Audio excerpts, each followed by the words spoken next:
Hola, muy buenas noches. ¿Noches o tardes? Ya no sé. Ya no Es que sabemos. aquí adentro como que se pierde el tiempo y el espacio y la luz. Gracias por venir a esta presentación del más reciente libro de Juan Villoro, La figura del padre, que tiene un rato circulando ya y que ahora venimos hasta acá a la tierra de Juan Rulfo a presentar con ustedes. Muy contentos de estar en la FIL.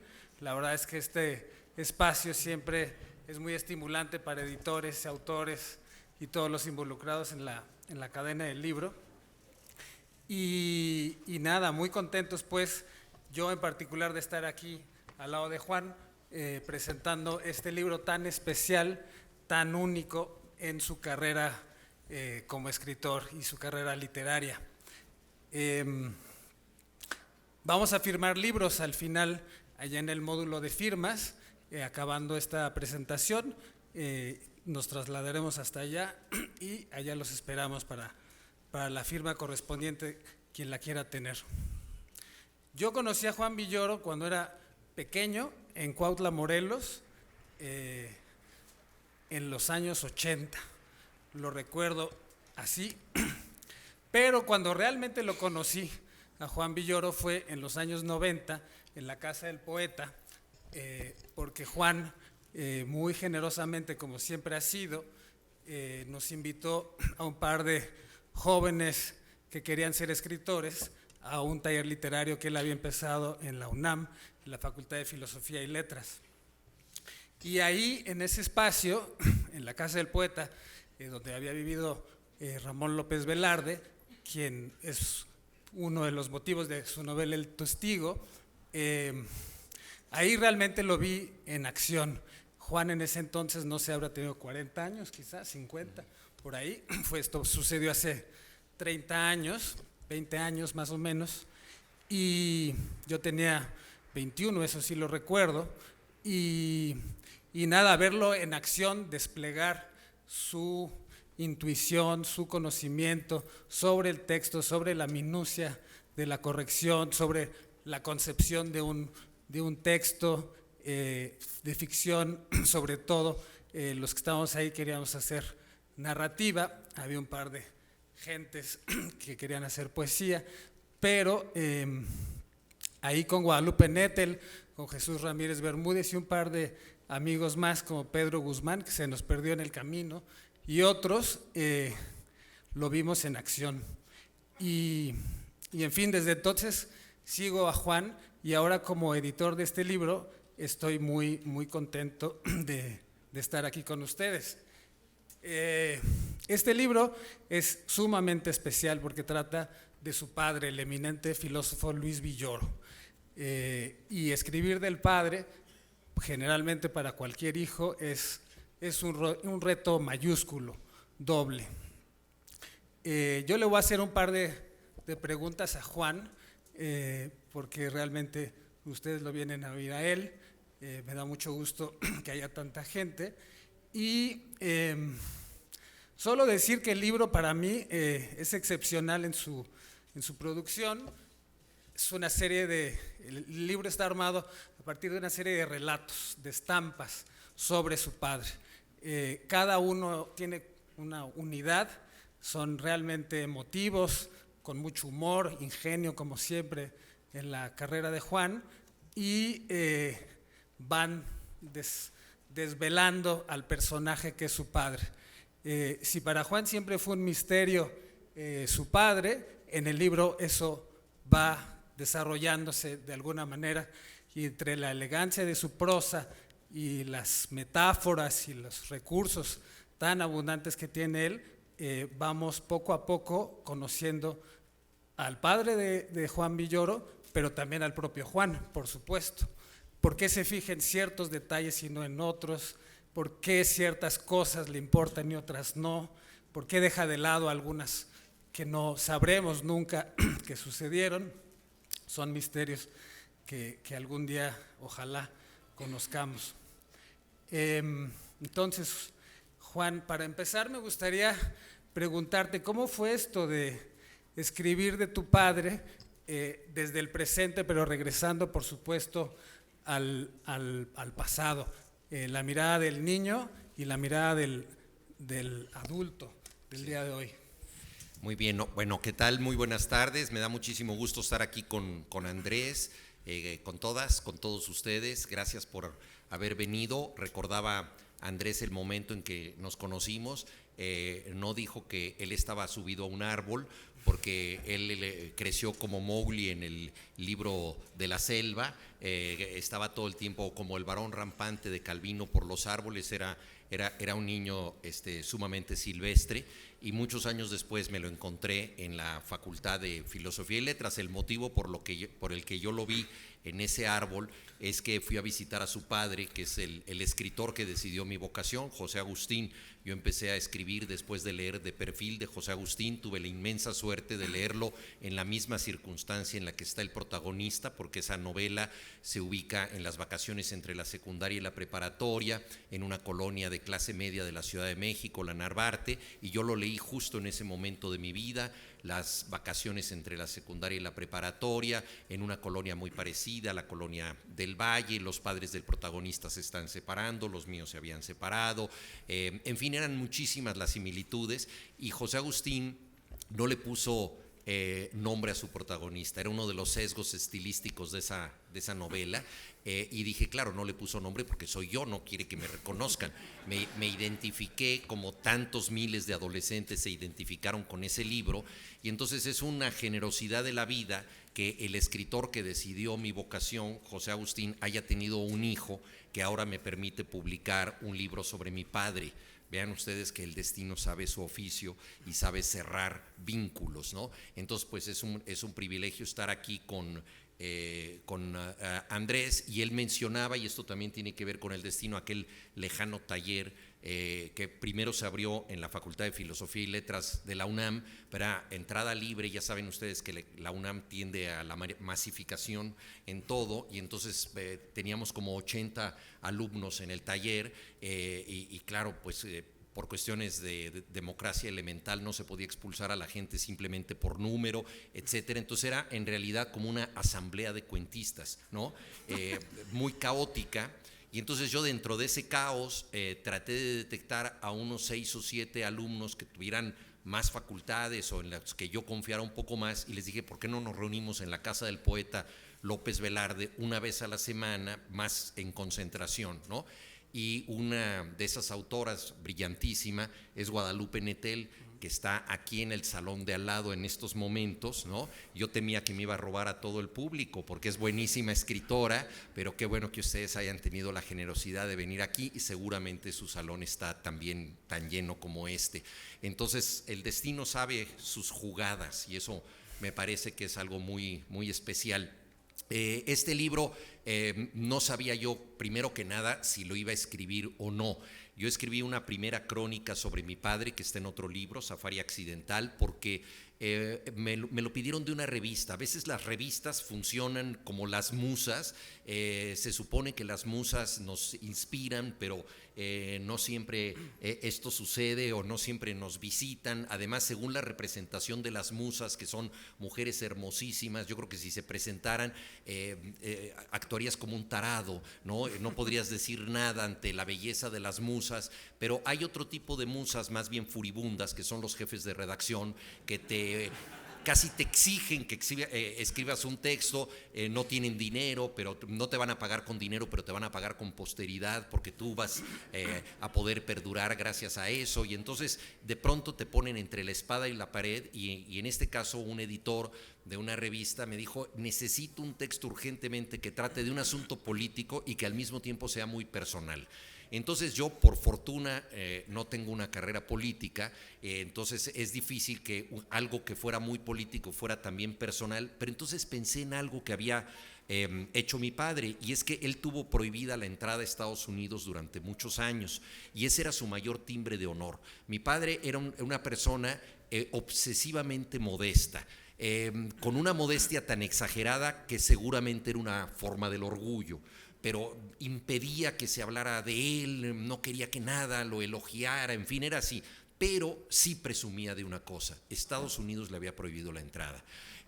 a causa de que él había participado en la fundación del Partido Popular Socialista con Vicente Lombardo Toledano, por supuesto él en las juventudes del partido. Y ese partido primero se llamó PP, Partido Popular, luego Partido Popular Socialista. Mi padre fue en una delegación de jóvenes estudiantes a Moscú, luego apoyó la Revolución Cubana, se opuso a la invasión de Bahía de Cochinos, y estas circunstancias le valieron que el imperio lo considerara peligroso. Entonces estaba contentísimo de que eso sucediera y lo incluyeron en el Libro Negro. Esa crónica se llama El Libro Negro. Yo llegué a ver ese libro, efectivamente en las aduanas de Estados Unidos, probablemente algunos de ustedes lo vieron, había un tomo grande de pastas negras donde los guardias aduanales revisaban los nombres de los que estaban entrando a Estados Unidos. Todo esto antes, por supuesto, de las computadoras personales. Y en una ocasión mi padre hizo un viaje a Europa, pero por mal tiempo el avión tuvo que desviarse, aterrizar en Estados Unidos para que pasaran ahí la noche.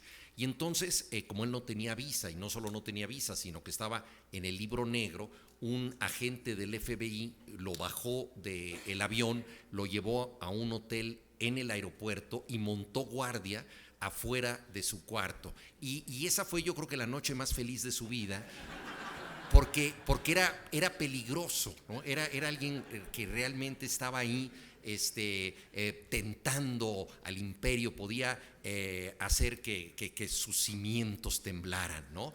Y bueno, no creo que haya logrado mucho, pero por lo menos logró desvelar a un agente del FBI, y eso ya para él era suficiente. Entonces yo escribí esta crónica, él todavía vivía, y pensé, no le gustó demasiado porque la crónica inevitablemente tenía partes emotivas y él se ponía muy nervioso con el manejo de la emoción. Él era una persona que vivía para la razón, no vivía para las anécdotas personales, no vivía para los chismes, era una gente que contaba, digamos, muy bien procesos históricos, podía resumir el pensamiento de una persona, era un gran orador, pero no le gustaba nada la vida íntima y al menos no le gustaba hablar de ella.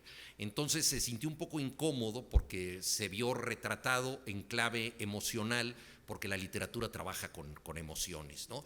Y entonces me dio las gracias, pero de una manera incómoda. Me dijo, esto es demasiado, yo no lo merezco, esto es demasiado. Colgó el teléfono porque fue una llamada telefónica y ahí quedó la cosa. No pensé que escribiría de él, pero luego otra revista, otra de estas musas furibundas que son jefes de redacción que tienen una úlcera, se les va a reventar la úlcera y están tomando whisky con Pepto-Bismol para que no se les reviente la úlcera y al mismo tiempo para poder tranquilizarse, etcétera. Me dijo, por favor, necesito otro texto sobre tu padre, porque ya vi que escribiste uno y vamos a hacer un número dedicado a los padres. Esto una revista argentina, Orsay, era su primer número, lo dedicaron a la paternidad. Entonces yo ahí me acordé de algo que me había dicho mi padre, porque no quería yo escribir exclusivamente un tema, digamos, familiar y que decir, pues mi familia es importantísima y por eso quiero escribir de ella. No tenía yo una relación que fuera particularmente dramática para escribir de ella, pero lo que sí podía hacer era vincular ciertos aspectos de su vida privada con algunas de sus actitudes públicas, porque él pues fue un luchador social, un profesor bastante conocido en el campo de la filosofía, autor de muchos libros en ese campo. Entonces yo dije, si yo puedo encontrar ciertas claves íntimas de lo que él hace como figura pública, a lo mejor esto es interesante. Y me acordé de una de las pocas cosas que me contó cuando yo era niño, de su propia infancia. Él nació en Barcelona, pero a los 9 años murió su padre, y entonces su madre lo mandó a estudiar a Bélgica con los jesuitas. Él creció en un internado de jesuitas, y ahí los jesuitas, que han sido grandes formadores académicos, para estimular la competitividad entre los alumnos, dividían el salón en romanos y cartagineses. Entonces las guerras púnicas tenían otra oportunidad y eran 2 equipos que estaban en batalla. Le pregunté a mi papá, pues yo como niño, pues cuál era tu bando, cuál era tu equipo, así como si le digo, eres del América o del Guadalajara, ¿no? Simplemente para saber, y él me dijo, yo era cartaginés, por supuesto. Y ya eso se me quedó grabado, aunque no le di mayor importancia. Es curioso cómo ciertas frases ganan en relevancia con el tiempo, y a mí lo que me interesó mucho, y yo creo que este libro se origina de esa frase y sobre todo de dos palabras, fue que dijera por supuesto. O sea, ¿qué había querido decir? ¿Por qué comentó eso? Claro, muchos años después entendí que para él los cartagineses representaban los vencidos de la historia, ¿no? Los desmesurados africanos que habían ido a Italia con sus elefantes y habían tratado de cruzar los Pirineos o los Apeninos entre la nieve con estos animales gigantescos, y naturalmente habían perdido la guerra. Entonces él se había querido identificar con los vencidos. Seguramente era una construcción retrospectiva, porque yo no creo que él a los 8 años haya dicho: yo quiero ser cartaginés porque quiero estar con los vencidos de la historia. Retrospectivamente él sentía que él merecía ser cartaginés, pero yo creo que fue un accidente que quedara en ese bando, ¿no? Y luego lo fue potenciando. Y entonces yo dije: si lo potenció lo suficiente para decir cartaginés, por supuesto, entonces ¿dónde queda su Cartago hoy en día?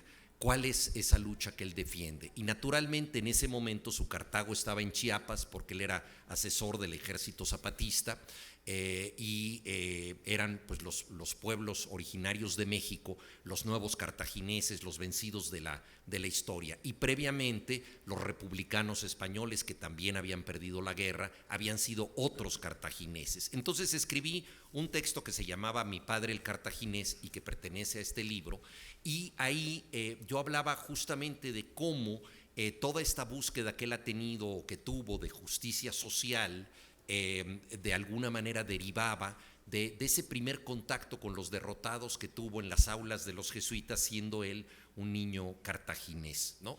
Y me pareció una buena manera de entenderlo. Escribí esa crónica y naturalmente no pensé en que eso fuera un libro, pero con los años fui dando con historias, porque como muy bien dijo Andrés, este libro está constituido por historias, no es una biografía. Yo no soy la persona capacitada para hacer una biografía sobre mi padre, no es toda la vida, no es todo lo que sé de él, ¿no?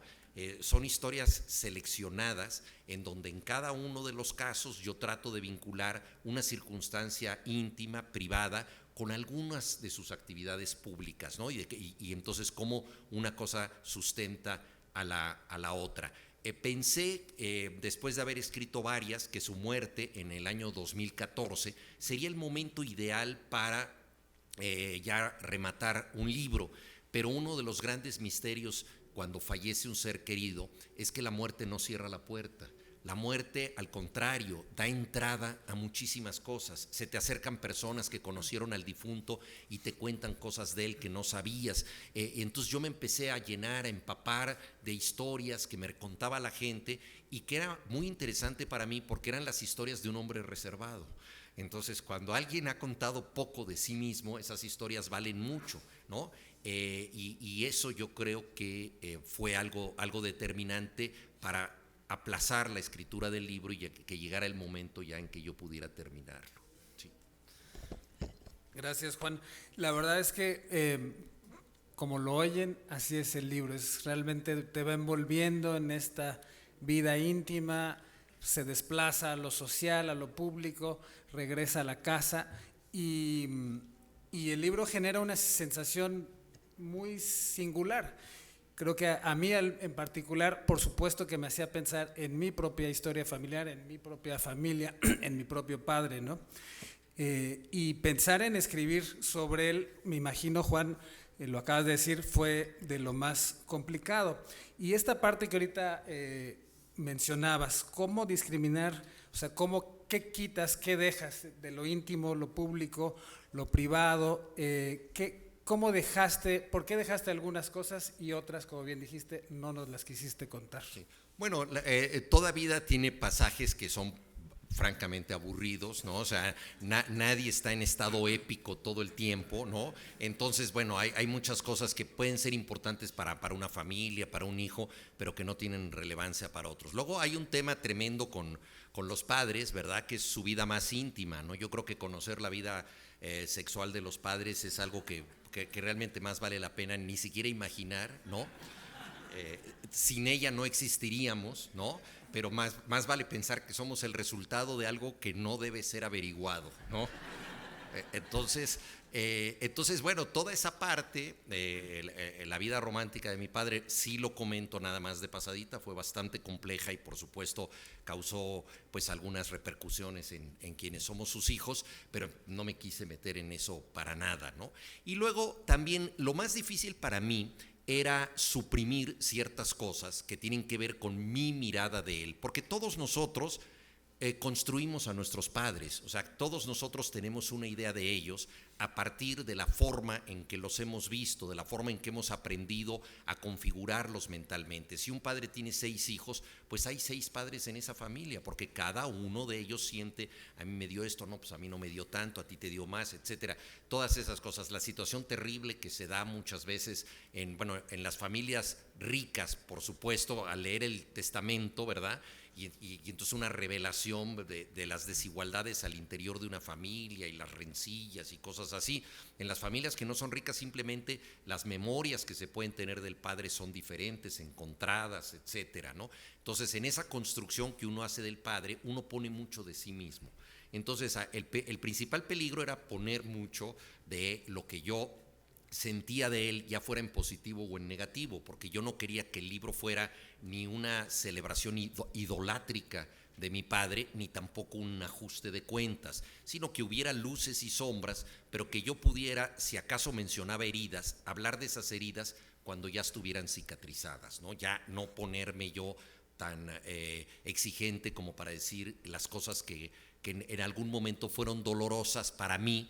Y si yo tengo la suficiente madurez para ver el retrato, la vida de mi padre, debo entender que ciertas cosas que a mí me han podido agraviar o que no me han gustado del todo, son mucho menos importantes que otras cosas que él hizo que son más relevantes, sobre todo si este va a ser un libro de estas dimensiones. Entonces yo creo que yo tenía que aprender pues a quitar esa mirada inevitablemente de testigo de cargo que tiene el hijo, ¿no? Entonces, sí decir lo relevante y otras cosas trascenderlas y tratar de entenderlo. Y yo digo, en algún pasaje del libro, digo que para un filósofo no hay acto más amoroso que el entendimiento, ¿no? O sea, entender al otro es el mejor homenaje que se le puede hacer a un filósofo. Si yo quería entenderlo, pues tenía entonces que rebajar, quitar ciertas cosas en las que yo estaba presente, pero pues que eso me interesará a mí, a mi psicoanalista, en fin, pero que no son tan importantes, ¿no? Es decir, yo no soy tan importante en el retrato de mi padre. Y entonces ponerme un poco fuera, salir de eso como hacen los pintores, ¿no? Para retratar al otro, creo que era muy importante. Claro, en Querétaro presentamos el libro en el High Festival. Y ahí en esa presentación dijiste algo que se me quedó muy grabado y que te pregunto ahora por eso. Dijiste ahí, tuve que aceptar que fui su hijo. Eso fue lo más importante de escribir este libro. ¿Por qué llegaste a esa? Bueno, hay que decir que fuimos a Querétaro como un ensayo nada más para venir a Guadalajara, ¿no? Pues la verdad, ¿no? Sí. No era la función principal, ¿no? Entonces, no, es que a ver, es complejo, ¿no? Que si tú tienes un padre que está más o menos en tu mismo ámbito, reconocer que tú de alguna manera le debes mucho o estás muy cerca de él o debes ser visto como un derivado de él, ¿no? Cuando yo empecé a escribir, naturalmente mi principal preocupación era que no me asociaran con mi padre, porque él también publicaba en los periódicos, ¿no? Él había publicado en distintas editoriales, era profesor universitario, él daba clases en la universidad donde yo estudiaba, ¿no? Entonces yo estudié sociología, pero me dedicaba a la literatura y aunque no es exactamente el mismo campo que el de mi padre, el de la filosofía, era una cosa en donde podíamos entrar en competencia. Cuando yo era niño, la profesión de mi padre me resultaba totalmente abstracta e incomprensible, porque yo le preguntaba a qué te dedicas y él, con esta modestia un poco obsesiva de la que he hablado, no decía soy filósofo, porque un filósofo es como Kant o Schopenhauer, alguien que tiene un sistema de pensamiento. Él decía soy profesor de filosofía. Y entonces yo le preguntaba, bueno, ¿y a qué se dedica la filosofía? Me decía, estudia el sentido de la vida. Con lo cual yo me quedaba exactamente en las mismas, ¿verdad? Y entonces yo iba a la escuela, ¿no? Y mis amigos y yo conversábamos y el clásico diálogo de ¿a qué se dedica tu papá? No, pues es piloto aviador. Y tu papá, no, pues vende alfombras en el Palacio de Hierro. Y el tuyo, Juan, estudia el sentido de la vida. Ahora, la interpretación que se empezó a dar en el salón de clases es que mi papá en realidad era un vago que estaba en las cantinas oyendo a José Alfredo Jiménez, el filósofo popular de México, y esa es la manera que tiene el mexicano de estudiar el sentido de la vida, ¿no? Y yo no la entendí, y luego cuando él me contó que tenía prohibida la entrada a Estados Unidos, yo pensé que tal vez él era un agente soviético, porque en mi escuela todo el mundo decía que el movimiento estudiantil estaba encauzado con el fin de impedir las Olimpiadas porque los comunistas querían sabotear los Juegos Olímpicos. En ese año la Unión Soviética había invadido Checoslovaquia y mi padre formaba parte de la coalición de maestros dentro del movimiento estudiantil. O sea, él era un muy activo militante del movimiento estudiantil, era el orador sustituto de Berto Castillo en las manifestaciones, etcétera. Entonces, yo empecé a como atar cabos, ¿no? Yo dije, le prohibieron la entrada a Estados Unidos, los comunistas quieren impedir las Olimpiadas, él participa en el movimiento de los comunistas, se dedica a un trabajo muy extraño que mantiene en secreto, ¿no? Yo dije, no, pues es un agente ruso, ¿no? Estaba de moda justamente esto, en la película, bueno, en la serie de televisión más vista en aquel momento era Perdidos en el Espacio, que era una serie de una expedición, ¿verdad?, en donde la expedición había sido invadida por un agente soviético, ¿no? Entonces yo dije, bueno, pues él es el agente soviético en la familia, ¿no? Era esta confusión que se empieza a generar, ¿no?, a propósito de su profesión. Entonces, bueno, eso fue en la infancia y con el tiempo fui entendiendo lo que él hacía y luego me pareció que lo iba yo entendiendo demasiado. Es decir, de ser esta figura que yo llegué a sospechar que era un agente soviético a ser alguien que publicaba en el mismo periódico que yo, naturalmente yo empezando y él ya formado, que militaba en un partido político en formación, el Partido Mexicano de los Trabajadores, él como una figura importante, yo como militante de base, en fin, entonces me fui convirtiendo como en el cachorro de mi padre, que esas cosas pues suceden en la vida, y entonces con la ingenuidad de la juventud, ¿no? Yo dije, no, pues yo tengo que ser totalmente diferente, ¿no? Entonces, me gustaba la música opuesta a la de mi padre escribió un libro que se llama La significación del silencio, y yo hacía un programa de rock, que es lo contrario al silencio, ¿no? Entonces, teníamos ideas contrastadas. Él me dijo alguna vez cuando yo no sabía qué carrera estudiar, le dije, estoy pensando si estudiar la licenciatura de Sociología o alguna otra, porque yo no quería estudiar letras también por estas cuestiones de ingenuas, de rebeldías de aquel momento para mí. Yo pensaba, si la literatura es mi pasión absoluta, si estudio letras eso se va a convertir en un matrimonio por conveniencia y va a ser espantoso, entonces mejor estudio otra carrera. Le digo a mi padre, ¿me recomiendas estudiar sociología o ciencias políticas? Me dijo, estudia lo que sea, no importa, porque lo único que tiene relevancia es el doctorado. A mí me pareció una respuesta muy pedante, ¿no? Y entonces yo dije, no, yo no soy esa persona, yo no voy a dedicar mi vida a estar en una universidad toda la vida como él ha estado en la universidad.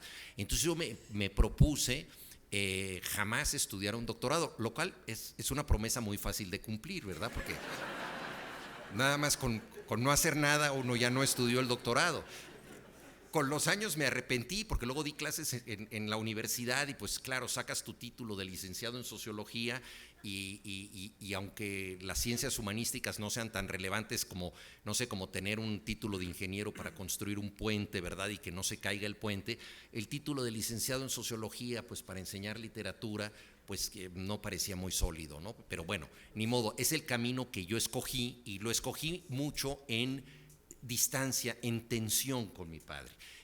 Mi padre no me quiso poner su nombre para que no me dijeran Luis, pero muchísima gente me decía Luis. todavía hasta la fecha, ¿no? Alguien me ve y pues como el nombre de él suena, entonces me dicen, hola Luis, ¿cómo estás Luis? No sé qué. Entonces yo decía, bueno, pues siempre voy a estar a la sombra de él, qué desastre, no sé cuánto, ¿no? Era un poco esa alergia que uno tiene hacia los padres. No leía los libros de él, me tardé mucho en hacerlo, todo, ¿no? Entonces la literatura nos ofrece grandes oportunidades de autoconocimiento y grandes oportunidades de enmienda. Y yo creo que pues tuve que llegar hasta este libro 5 años después de su muerte para entender que sin ningún problema soy su hijo. O sea, que siempre lo he sido, o sea, siempre he sido su hijo. Y eso no está mal. Eso es lo que soy, eso es lo que soy. Y este libro son 200 páginas de aceptación de eso, ¿no? Soy su hijo. Y eso realmente yo creo que fue para mí importante y es un reconocimiento, yo creo que decisivo, porque no podemos fingir que no tenemos vínculos con quien los tenemos, ¿no? Entonces, aunque mi relación con él era muy cordial en muchos sentidos intelectuales, siempre tenía esta tensión, ¿no? De por medio en que yo quería ser diferente, pero puedo ser diferente y al mismo tiempo ser su hijo, es lo que trato de demostrar en este libro, ¿no? Digo, entre otras cosas, porque por ejemplo este libro creo que tiene bastante sentido del humor y era algo que a él le ponía muy nervioso. Claro que tiene mucho sentido de humor, y sobre todo en encontrar esos momentos, ¿no? Hay uno en particular, uno de los capítulos del libro, que es cómo Heberto Castillo y Luis Villoro deciden hacer una taquería, la taquería revolucionaria, para financiar el partido, ¿el PMS? Sí, el PMT. El PMT. Decidieron pues a fines de los 70, si mal no recuerdo, hacer esto, ¿no? Y la gran discusión para la fundación de esta taquería revolucionaria era qué tipo de taco se hace, cuál es el taco mexicano, ¿no? Y una gran discusión que tiene al respecto. Juan lo cuenta mucho mejor, por supuesto, en el libro, en fin, es un gran pasaje. Pero para ti, Juan, ¿cuál fue el pasaje más difícil de escribir? ¿Y cuál es al final el que quizás el que más te gusta o el que más te seduce? Bueno, el que más me importa es el último, tú lo recordarás, porque pues yo te dije, todo el libro depende de que yo pueda escribir un epílogo. Si no escribo el epílogo y si no me sale el epílogo, y si la persona interesada no aprueba el epílogo, el libro se cayó y no hay libro, ¿te acuerdas, no? De eso que claro, tú con inmensa paciencia soportaste mi neurosis. Pero, a ver, es que al avanzar en la escritura del libro, advertí algo muy obvio, así como he estado diciendo, soy el hijo de mi padre, inevitablemente esto siempre nos cuesta trabajo aceptar que no solamente somos las primeras personas de nuestra vida. Hay gente que no tuvo padre o que ignora incluso quién fue su padre. Albert Camus escribió un libro maravilloso, El primer hombre, porque él fue el primer hombre de su vida, o sea, él no conoció nada de su padre, ¿no? Juan Rulfo en Pedro Páramo, no vine a Comala porque me dijeron, ¿no?, que aquí vivía mi padre, o sea, va buscando su origen, ¿no? Entonces a veces el origen te falta, a veces te pesa, ¿no? Esa circunstancia está ahí todo el tiempo gravitando, ¿no? Entonces yo en este libro pues sí quería de alguna manera asociar lo que yo estaba haciendo, ¿no?, con la imagen que tenía de mi padre, pero que no había sido solo construida por mí. Me di cuenta que muchas de las cosas que yo estaba escribiendo, las estaba escribiendo con la mirada de mi madre. O sea, me di cuenta que si mi padre era una persona muy refractaria emocionalmente, mi madre al contrario, mi madre era un libro abierto, con las emociones a flor de piel, en estado de literatura permanente. Entonces, y mi madre me enseñó a ver el mundo de ese modo y también me enseñó a verlo a él de ese modo. Y eso me pareció a mí que era una educación emocional que yo había recibido de mi madre. Ella es una persona tan intuitiva que si mi padre jamás en su vida contó un chisme, ¿no?, mi madre no solamente cuenta los chismes que ya se sabe, sino los chismes que van a ocurrir. O sea, ella es capaz de chismear en tiempo futuro, ¿no? te dices que esa muchacha se va a embarazar, ¿no? Y efectivamente se embaraza, ¿no? Este tipo es capaz de cometer un delito y lo comete, ¿no? Entonces sus chismes son proféticos, ¿no? Entonces, bueno, viendo el mundo a través de sus ojos, yo dije, bueno, claro, ella es una figura decisiva en toda esta historia, entre otras cosas, porque ella podría haber apelado al expediente al que apelan tantas parejas despechadas, que es hablar de mi padre desde un rencor y desde un repudio, ¿no? Que eso pues muchas veces sucede en forma inevitable. Y sin embargo, ella ayudó a que tuviéramos una construcción de mi padre que fuera bastante amorosa, bastante comprensiva.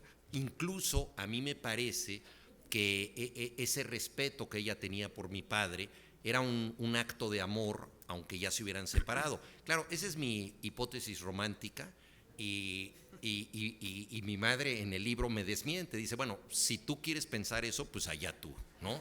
Entonces es ya tu problema. Pero a mí me parece que algo de eso hay. Entonces pensé que era decisivo tener un epílogo en el que ella hablara de muchas cosas que vivió con mi padre. O sea, era un poco remontarme a mi propio origen, ¿verdad? Y cerrar un círculo. Y es muy curioso porque cuando tú estás escribiendo un libro, una persona con la que has convivido toda tu vida, de pronto te dice cosas diferentes solo porque estás escribiendo un libro. Entonces me empezó a contar muchas cosas y bueno, ese fue el epílogo. Yo creo que si nosotros estuviéramos ante un tribunal, no hay tribunal más exacto para nosotros que lo que puede decir una expareja, ¿verdad? Porque la pareja actual, pues en aras de la convivencia o de lo que sea, igual te dice algunas cosas no tan verdaderas, ¿no? Pero la expareja puede decir la verdad y toda la verdad. Entonces, mi madre habla mucho ahí, es casi como una obra de teatro ese epílogo, y fue lo más difícil de escribir porque había muchas cosas en juego y desde luego yo necesitaba el permiso de mi madre para poder publicar ese epílogo y el libro entero, ¿no? El libro está dedicado a ella, ¿no? Entonces me parece que es una especie de acto de reconciliación. A mi padre le gustaba mucho una expresión que utilizó en varios ensayos que escribió, uno de ellos incluso se titula así, que es la figura del mundo. La figura del mundo no es mi padre, o sea, porque eso imagínense ustedes lo que sería esa idea de majestuosidad, ¿no? Así de, no, la figura del mundo es lo que mi padre decía, que es posible que ciertas personas en algún momento entiendan una época y entiendan la figura secreta que tiene. O sea, el subtítulo del libro es El orden secreto de las cosas. O sea, en cada momento hay una figura del mundo que expresa ese mundo, que lo define, una figura del Renacimiento. Él escribió un texto sobre Sor Juana, que así se llama, y dice, la monja Jerónima captó la figura del mundo novohispano, ¿no? Esa figura. Entonces yo quería captar la figura de mi mundo y ahí me ayudó mucho, por supuesto, la participación de mi madre. Entonces eso creo que también fue muy, muy importante en el libro, pero también la parte quizá más complicada, más difícil, ¿no? Claro. De hecho, ese texto, el epílogo, para mí, cuando lo leí, porque efectivamente ese texto llegó mucho después de todo el cuerpo del texto, para mí es el más narrativo, el que es más cuento, ¿no? Empieza narrando la casa, y hay más diálogos, en fin, sentí que ahí necesitabas acercarte más a tu territorio literario para sentirte seguro de hacerlo. Es un textazo, la verdad. Y quizás para ir cerrando, porque ya nos van a cortar el tiempo, una cosa que pienso del libro y de tu carrera, etcétera, es que la influencia de tu padre en los temas sociales, en los temas de, ¿no?, ver la desigualdad, de criticar las formas de gobierno, siempre ha estado muy presente, ¿no? Y con el tiempo este tema en ti ha ido creciendo, es mi impresión, ¿no? Acabas de presentar el número justo de la revista de la Universidad sobre el zapatismo en su aniversario. ¿Y qué piensas de ese legado de tu padre? Sí. ¿Y cómo lo ves ahora? Bueno, también ahí esa relación fue compleja porque, por ejemplo, cuando ocurrió el levantamiento zapatista, que está por cumplir 30 años, ¿no? El 1 de enero de 1994, a mi padre no le gustó del todo porque él estaba totalmente en contra de los movimientos armados, creía que la lucha guerrillera de la izquierda era una vía cancelada, quería que hubiera opciones pacíficas, y entonces además el discurso inicial de los zapatistas sonaba un poco al discurso del Che Guevara, ¿no? La misma nomenclatura de Ejército Zapatista de Liberación Nacional parecía recordar a las guerrillas de Centroamérica. Entonces él se mostró bastante renuente a interesarse en eso. Pasaron los meses, yo al contrario, me pareció muy interesante todo. En agosto de ese año yo fui a la selva Tojolabal en lo que se llamó la Convención de Aguascalientes, que fue el primer encuentro de los zapatistas con la sociedad civil. Entonces fue ahí ya la constatación de que ellos no eran una guerrilla armada, sino eran ya un movimiento social. Entonces a partir de ese momento él se empezó a interesar más en el tema. Y claro, y con el tiempo los zapatistas le dieron una acogida muy importante porque mi padre había escrito su primer libro precisamente sobre estos temas, se llama Los grandes momentos del indigenismo en México. Ese es un libro sobre los primeros intérpretes de los indios, y él ahora tenía al final de su vida la oportunidad de ser también él de manera directa un intérprete de los indios. Entonces lo que empezó como teoría estudiando a Fray Bartolomé de las Casas, Fray Bernardino de Sahagún y otros, acabó como práctica, lo cual era emocionante, y los zapatistas le dieron una entrada formidable. En el libro aparece el texto escrito por el subcomandante Marcos, en el que él cuenta de su puño y letra cómo mi padre se volvió un zapatista clandestino. Es un texto maravilloso, muy divertido, muy simpático. Bueno, entonces, claro, en cuanto mi padre se convirtió en una figura tan decisiva para el zapatismo, nuevamente yo me hice un poco a un lado, ¿verdad? Porque dije, yo no quiero ir ahí, pues como nosotros vemos, ¿verdad? A los hijos de los políticos que los acompañan en su campaña, y uno dice, oye, ¿por qué este señor que ya tiene 30 y tantos, 40 años, está acompañando a su papá a todas partes, ¿no? O sea, ¿por qué no hace su propia vida, ¿no? ¿Por qué no abre su consultorio, su veterinaria, o que haga otra cosa, ¿no? Entonces a mí eso me ha molestado mucho en los que solo siguen la estela del padre, ¿no? Entonces yo dije, no, yo tengo que encontrar, o sea, obviamente me interesaba mucho el tema, pero no podía yo, pues, militar tan activamente sin estar demasiado cerca de mi padre o a su sombra, ¿no? Cuando él muere, los zapatistas le hacen un homenaje muy grande, y de alguna manera, pues a mí me toca, pues, tomar un poco la estafeta de ciertas cosas que él hizo, y entonces yo me reincorporo, pues ya con otra edad, en otra condición, al apoyo zapatista. Nosotros, mis hermanos y yo, decía, ahí viene la tarjeta fatal. La tarjeta amarilla, Juan. Exacto. Lo malo es que el mensaje es muy largo, entonces en lo que uno lee el mensaje ya perdió el tiempo. Sí. Los zapatistas me han parecido siempre, pues, una enorme lección que nos han dado. Los invito mañana a las 7 de la noche, es la presentación del número de la revista de la universidad que hizo precisamente Guadalupe Nettel. Yo colaboré con ella, Guadalupe estuvo también en la convención de Aguascalientes en aquel momento.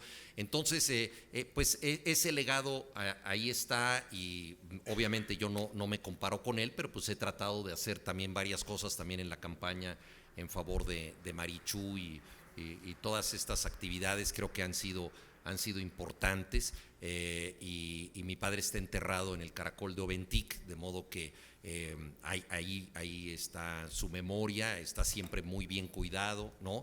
Los zapatistas, cuando hablé con ellos, les dije, quiero que esté a la sombra de un árbol. Me dijeron, déjenos pensar. Entonces ellos son muy juiciosos en todo lo que hacen. Al día siguiente regresé, me dijeron, ya tenemos el árbol, es un liquidámbar y lo hemos escogido porque es un árbol joven y le va a poder dar sombra a su padre al menos durante 100 años, y además está muy cerca de donde nos juntamos nosotros, que es una cabañita de madera donde hacen sus asambleas. Entonces, pues ahí está el filósofo de las causas sociales. Me pareció que era el mejor destino que podía tener. Esto al principio no le gustó a mis hermanos, hubo controversias, pero finalmente creo que fue la mejor decisión. En fin, pues estas son algunas de las historias que podemos contar respecto al libro. No sé si nos queda tiempo para una última pregunta del público. Alguien que quiera ahora. Ahora o nunca. Mira, ahí está Aquí. el primer. No sé si le van a proporcionar un micrófono para que se pueda escuchar hasta atrás.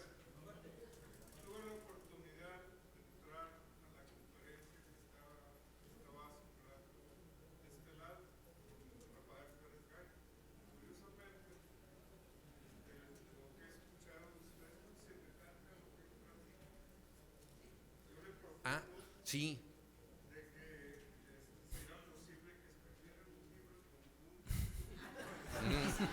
Sí, muy buena idea. Es que Rafael publicó un libro muy bueno que se llama Todo lo de cristal. Sí, sí, sí. Y en donde él habla de muchas cosas de la Ciudad de México en su infancia, en las muchas mudanzas que tuvo su familia. A él le tocaba empacar siempre todo lo de cristal. Entonces por eso se llama así el libro.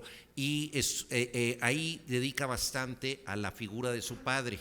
Y este año también aparecieron dos muy buenos libros, uno de Almadelia Murillo, que se llama La cabeza de mi padre, y otro de Aura García Junco, que se llama Dios fulmine a la que escriba sobre mí. O sea que por lo menos debe haber más. Pues es que es todo un subgénero de la literatura, pero sería muy interesante hacer un encuentro de intercambiar opiniones. Esa es una gran idea.